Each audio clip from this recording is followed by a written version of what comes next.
Hi, everyone. Welcome to the 2026 one-year plan update. And thank you for joining me. This is the first of two outreach meetings to discuss uh, the one-year plan. My name is Jessie Hillman. I'm a principal planner with Knoxville, Knox County Planning, and we'll be discussing the adoption process for the 2026 one-year plan.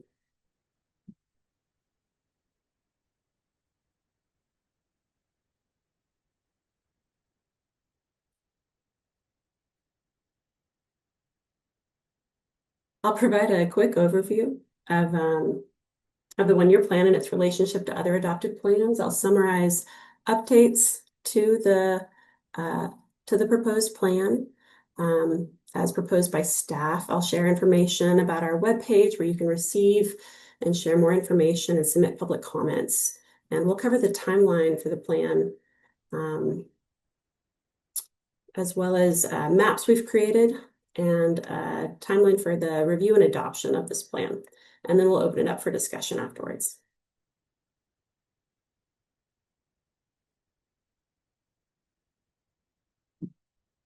The function of the one-year plan is to strengthen the relationship between the city's comprehensive plan and zoning. It provides the basis for future zoning of all properties within the city limits. This is important because any property zoning changes must conform to the one-year plan. The land use classifications in those plans have an example down here below of a land use classification. It's LDR, low density residential, and you'll see a description of its purpose and then some of the location criteria for which this land use is deemed to be appropriate. And then you have the range of zoning districts that can be considered within that land use classification. So in this case,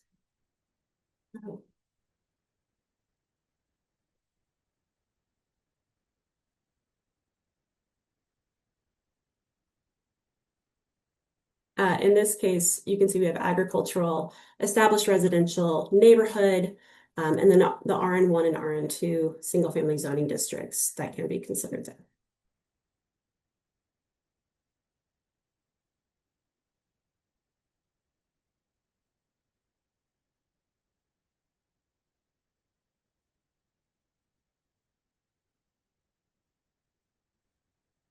So the one-year plans function within the other adopted plans that we have really begins with the growth policy plan. This growth policy plan was revised in 2024, and it mostly relates to the areas supported for growth in the county, not the city, but it does inform the 30-year general plan, which establishes general policies and principles to guide development. These principles are tied to the sector plans. The sector plans are community-based plans that provide policies and recommendations on land use, transportation, and public facilities that align with the goals from the general plan. And it guides land use and development through land use classifications. The sector plans also provide recommendations on capital improvements, so street and sidewalk improvements, things of that nature. The 12 sectors all include some portion of the city jurisdiction, though it's really 6 sectors that pertain directly to the city.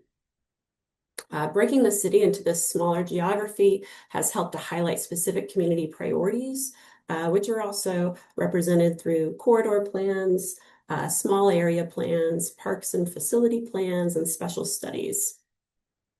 The one-year plan is unique. It was adopted by referendum in 1982, so it's part of the city charter. Its purpose is to strengthen the relationship between planning and zoning. Previously, sector plans served as guides for zoning, but conformance to these plans was not legally mandated, and that changed with the one-year plan charter. So any zoning request, rezoning request, so say you want to go from residential to commercial zoning, any requests like that within the city limits must conform to the one-year plan's land use classifications, as well as the sector plans.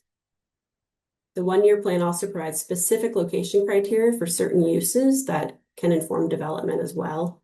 Some of these uses are locations for cultural facilities, parks, schools, And this one-year plan is updated annually per its name. If there is a rezoning request that doesn't align with the one-year plan, it requires a plan amendment.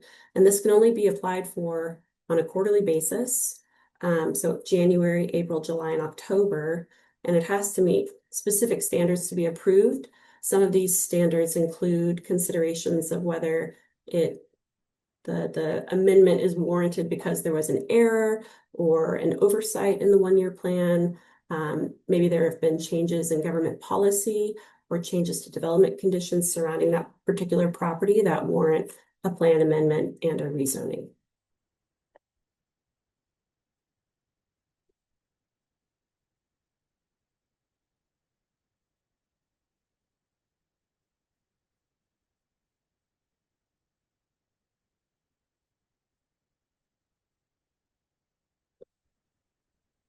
So this year, staff are not recommending any substantive updates to the one-year plan. This is primarily because the city's about to kick off the development of a new comprehensive plan that will become the guiding document for zoning and land use decisions going forward. The one-year plan's form and function will likely adjust in response to this new comprehensive plan while maintaining its purpose per the city charter that zoning be aligned with the comprehensive plan. So in terms of the comprehensive plan that the city's about to embark upon, our department just put out an RFP, a request for proposals for consultants to assist with the comprehensive planning process, and those bids have come in and are being evaluated now.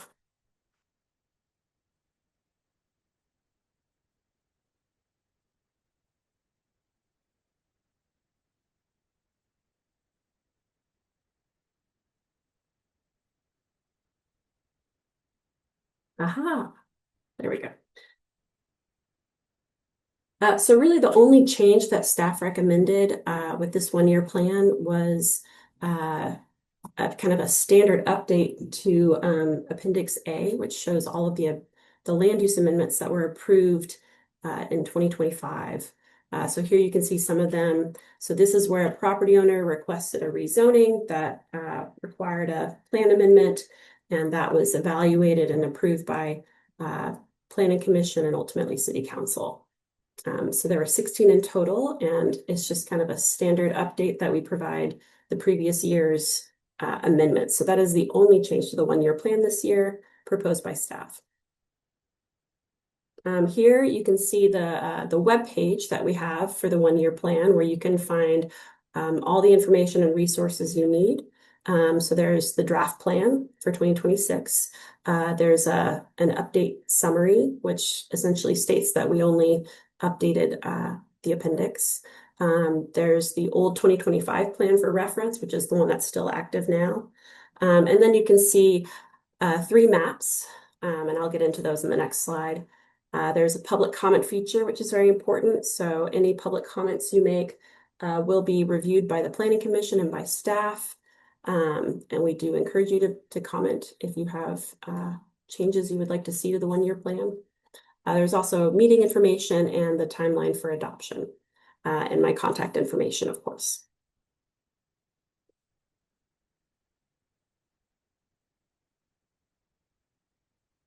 So here's an example of the maps we have available. So the 3 maps include just a land use classification map showing the one-year plan land use classification citywide. So those are things like low density residential, medium density residential, general commercial, mining and heavy industrial, civic and institutional, things like that. So this allows you to kind of zoom in and see what the classifications are for each property. The next tab on this map feature is recent amendments. So those are all of those plan amendments that were approved by City Council in 2025. And then the third map shows sector plan and one-year plan conflicts. These are very rare, but there are a few areas where the land use classifications in the sector plans and the one-year plan are misaligned. And so those are identified in that map. And those can be rectified. They're generally rectified on an ad hoc basis when a property manager or a property owner submits a rezoning. And then there's a plan amendment, and it becomes then a consistent plan amendment if approved. So here's the timeline. This is the first of 2 community meetings. So the second one will be January 29th at 6 p.m. Public comments received by Thursday, February 12th, will be incorporated into the final draft that will be submitted to the Planning Commission. That will be reviewed by the Planning Commission at their meeting on March 5th at 1:30. This is in the City County Building, the main assembly room, and that's at 400 Main Street. The final draft that will be reviewed by the Planning Commission will be shared 2 weeks before the meeting. And then the city council meetings that occur after that. So once the Planning Commission recommends approval of the plan, it'll be evaluated by the city council on April 14th and April 28th at 6 p.m. And this will again be in the City County Building in the main assembly room. So here's that web page where you can learn more about the plan and review it, and you can submit comments. These are public comments, and they will again be sent directly to the Planning Commission as well as staff. And that's my contact information. And I will open the floor for any questions that folks may have. And I thank you for bearing with me during those technical difficulties. Hopefully the next one will go smoother. But yeah, no major changes to report this year. And again, we're looking forward to the city's new comprehensive planning process, which I hope you all engage with.